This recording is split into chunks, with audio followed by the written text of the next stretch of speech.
उस दिन ये हुआ था रात को 11 बजे।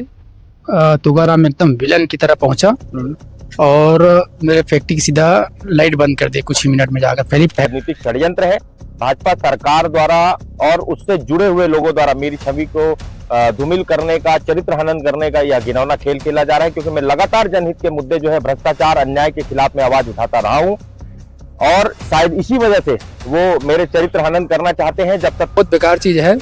तुकाराम जैसे व्यक्ति अगर अपने आप को नेता सम बोलता है, सोशल मीडिया प्लेटफॉर्म में आता है, सोशल मीडिया में आकर अपना राजनीति चमकाता है। एक राजेंद्र चंद्रवंशी जी हैं, उनकी गुड़ की फैक्ट्री है, वहाँ पर तोड़ फोड़ करने एवं उनकी वायरिंग काटने और जबरन उनके प्रिवेंशन घुसने की संबंध में पांडत राय में एफआईआर की गई है।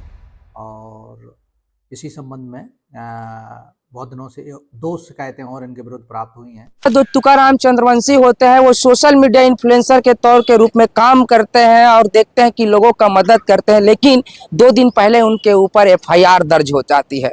एक महिला के ऊपर आपत्तिजनक टिप्पणी करती है और बदतमीजी सामने आती है और महिला जाकर थाने पर रिपोर्ट दर्ज कराती है, एफआईआर दर्ज कराती है। साथ ही वो जो भाई साहब है जिनके कारखाना में ये घटना घटी है, वो कारखाना के वो मालिक है, वो संचालक यहाँ पर मौजूद है। आखिरकार उस दिन क्या हुआ था भाई? उस दिन ये हुआ था रात को 11 बजे। तुकाराम एकदम विलन की तरह पहुंचा और मेरे फैक्ट्री की सीधा लाइट बंद कर दी कुछ ही मिनट में जाकर। पहले फैक्ट्री बंद किए, फैक्ट्री बंद करने के बाद लाइट बंद कर दी और वहाँ लाइट बंद करने के बाद गुंडागर्दी किए, गाली गलौज किए, मारपीट भी किए कुछ लेबरों के साथ और बिजली बंद करके वो इधर उधर कुछ भी काम किए। 1.5 घंटा रुके थे वहाँ पर, 1.5 से 2 घंटा लगभग तुकाराम रुके थे वहाँ। अच्छा, ऐसा क्या समस्या आन पड़ी कि आपके साथ उसके जातिगत दुश्मनी है या फिर पर्सनली दुश्मनी? नहीं, मेरा उनके साथ कोई दुश्मनी नहीं है। मैं उन्हीं के मामला निपटाने के लिए कुंडा थाना गया था। उन्हीं के लेबर का मामला था, एक लेबर का मामला।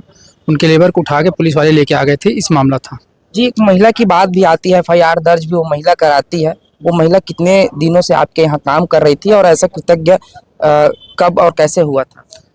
वो महिला जैसे 3-4 सालों से लगातार आ रही है वो काम करने के लिए। हाँ, और इस प्रकार की कृतज्ञता सामने आती है और वो कांग्रेसी नेता भी है और इस प्रकार के किसी नेता को ये कृतज्ञ करना क्या शोभा देता है? बिल्कुल शोभा नहीं देता। ये तो बहुत बेकार चीज़ है।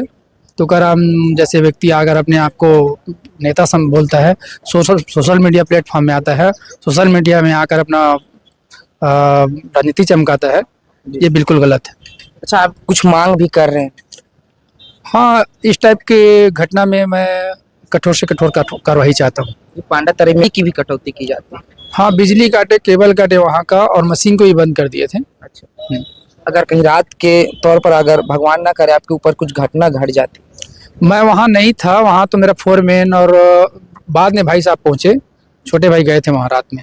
मेरा मोबाइल बंद था, मुझे इस बात की जानकारी नहीं थी कि रात में तुकाराम मेरे फैक्ट्री में आकर तोड़फोड़ करेगा, गुंडागर्दी करेगा। क्या लगता है ये पूरा राजनीतिक बल पर गुंडागर्दी कर रही है या फिर स्वयं? ये अपने आप को चमकाने के लिए ऐसा कर रहा है। अच्छा, अपने आप को राजनीतिक ऊपर कई विवादित बयान पर भी घिरे हुए हैं इसी सिलसिले को लेकर। हाँ, ये तुकाराम का तो ये पुराना कहानी है, अभी का नहीं है। तो देख सकते हैं जो कारखाना संचालक थे वो न्याय की मांग कर रहे हैं और अल्टीमेट भी आप शायद जारी किए हैं। अगर 24 घंटा या 2 दिन के अंतर्गत अगर कार्रवाई नहीं होते हैं तो आप उग्र आंदोलन करने की भी बात कर रहे थे कुछ। बिल्कुल, उनके ऊपर कार्रवाई नहीं होता है तो मैं मीडिया के माध्यम से चाहता हूँ कि डिप्टी सीएम, यहाँ के खुद डिप्टी सीएम है, गृह मंत्री है, उनके बंगले के सामने मैं धरना प्रदर्शन करूंगा, उग्र आंदोलन करूंगा। अच्छा, हाँ जी। तो ये रही संचालक की बात। अब देखने वाली यह बात होगी क्या इस पीड़ित को न्याय मिलेगा या फिर नहीं, ये तो कानूनी प्रक्रिया के ऊपर निर्भर करता है। देखिए, मैं स्पष्ट शब्दों में कहना चाहता हूं कि मेरे ऊपर जो किया जा रहा है यह हमला किसी व्यक्तिगत कारण से नहीं बल्कि यह राजनीतिक षड्यंत्र है। भाजपा सरकार द्वारा और उससे जुड़े हुए लोगों द्वारा मेरी छवि को धूमिल करने का, चरित्र हनन करने का यह घिनौना खेल खेला जा रहा है। क्योंकि मैं लगातार जनहित के मुद्दे जो है भ्रष्टाचार, अन्याय के खिलाफ में आवाज उठाता रहा हूं और शायद इसी वजह से वो मेरे चरित्र हनन करना चाहते हैं। जब सत्ता संरक्षण में पल रहे लोग जनता के सवालों का जवाब नहीं दे पाते हैं, तब ये सच्चाई सामने आने लगती है और उनका भय यह बढ़ा हुआ है। ये उन्होंने ये बता दिया है कि उन्होंने बेबुनियादी, मनगढ़ंत और झूठे आरोप का सहारा लिया है। मुझे तो पहले ही इस बात का अंदेशा था कि वो इस तरीके का सहारा लेंगे। भाजपा का यह राजनीति का असली चेहरा है। सवालों से भागते हैं, सवाल पूछने वालों को बदनाम करते हैं। मैं साफ शब्दों में कहना चाहता हूं, न मैं डरने वाला हूं, न मैं डरता हूं, न मैं झुकने वाला हूं। जिनको जो आरोप लगाने हैं वो आरोप लगाए, और जो आरोप मेरे ऊपर लगा रहे हैं वो सबूत के साथ में साबित कर दे। केवल आरोप लगाना आसान है, लेकिन सच्चाई का सामना करना और उसको प्रूफ करना बेहद कठिन है। मुझे भारतीय संविधान पर पूरा भरोसा है, मुझे न्यायपालिका पर अटूट विश्वास है, और यह सामने आकर रहेगा। इतिहास गवाह है, रावण रूपी अहंकार का अंत होना निश्चित है। मैं जनता के अधिकारों की लड़ाई लड़ते रहा हूं और आगे भी लड़ते रहूंगा।